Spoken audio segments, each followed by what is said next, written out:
এই যে হাতি ছেলেটা মারা গেল, ও বলতো আমি জুমার দিন মৌত চাই, আর জুমার দিনই মারা গেছে। কিন্তু সবাই যখন মৃত্যুটাকে ভীষণ ভয় পায়, আমি তখন হাসতে হাসতে আল্লাহর কাছে ভীষণ সন্তুষ্টি নিয়ে পৌঁছতে চাই যে আমি একটা ন্যূনতম ওই জীবনটা লিড করতে পারলাম, যে আমি একটা ইনসাফের হাসি নিয়ে আমি আমার আল্লাহর কাছে পৌঁছতে চাই। হায়াত মৌতে তার মৃত্যুটা হবে একটা সংগ্রামের মধ্য দিয়ে, একটা রাজপথে, একটা গ্লোরির মৃত্যু। আমি তো ভীষণভাবে প্রত্যাশা করি, আমি ছোটবেলা থেকে এই স্বপ্নটা দেখি, অনেক জায়গায় বলেছি, যে একটা তুমুল মিছিল হচ্ছে অন্যায়ের বিরুদ্ধে, সেই মিছিলের সামনে আমি আছি, কোনো একটা বুলেট এসে আমার বুকটা হয়তো বিদ্ধ করে দিয়েছে, এবং সেই মিছিলে আমি হাসতে হাসতে আমি শহীদ হয়ে গেছি। কেননা আমাদের 2 ঘন্টা আগে জুমা শুরু হয়েছে এই সিঙ্গাপুরে। কয় ঘন্টা আগে? সূর্য এখানে 2 ঘন্টা আগে ঢুকছে, জুমা শুরু।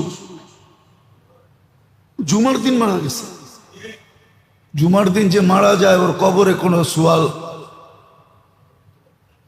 সুয়াল জবাব নাই, ওর আযাবে কবর নাই।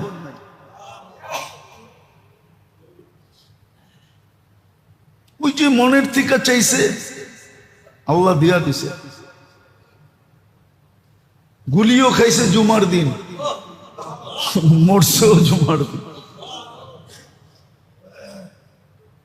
হ্যাঁ, ওর কপাল খুলছে, যে মারছে ওরটা পড়ছে, ওর কপাল পড়ছে, আর যে মরছে তার কপাল খুলছে।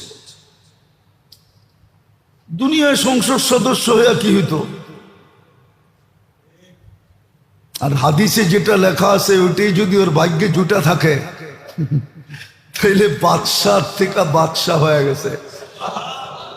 ওর রাজত্বেই তো 70,000 অ্যাসেম্বলির মেম্বার হবে, মন্ত্রী পরিষদ হবে ফেরেশতা। ওর রাজত্বে 70,000 মন্ত্রী পরিষদ হবে ফেরেশতা। মিনাল মালাইকা, যে সবচেয়ে ছোট জান্নাত পাবে ওর মন্ত্রী পরিষদ হবে 70,000 ফেরেশতা। কুরআন বলে ইউতিহি মুলকান কাবীরা। আল্লাহ মনে হয় বলবে 8 নম্বর আসন নিয়ে তুই কি করবি? তুই রাজত্বই লয়ে এলো। একটা সিট নিয়ে কি করবি? একটা রাজত্ব লয়ে এলো।